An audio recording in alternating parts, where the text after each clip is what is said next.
So you've accepted that you're a Miranda. Oh, yeah! Well, here's how to make her top from season 3, episode 16.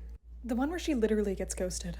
Here's what you'll need for a size small. At least half a yard of two-way stretch fabric and matching polyester thread. Copy the back side of a well-fitting tank top. We will use this for the front and back pattern pieces. Extend the shoulder out 1 inch and redraw the armhole. Draw in a new neckline that's U-shaped and goes down about 8 or 9 inches.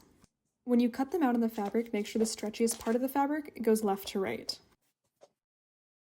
Set your machine to a zigzag or a stretch stitch. Sew the shoulder seams together and the side seams. Check the fit of the top and adjust as needed. Now measure the openings of the neck hole and the armholes.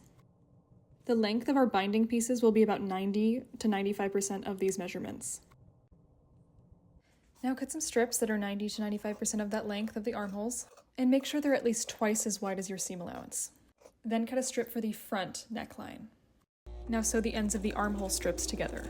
Now here's the cartoon version of a single fold binding tutorial. If this is too complicated to understand, just let me know and I will film something.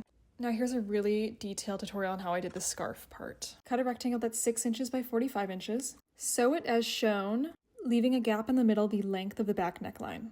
Do 2 tiny clips at that back neckline seam allowance, then turn it inside out.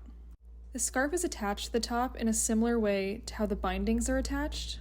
Essentially, you line it up right sides together, sew one of those outward turn seam allowances to the back neckline, sandwich the raw edge of the neckline inside of the scarf, then stitch in the ditch catching the other outward turn seam allowance from the scarf. And since we're working with knit fabric, you don't have to hem the bottom. All I ask is that you don't let a one-ball bartender completely ruin your life. Because next week, we're making a dress you can really make bad decisions in.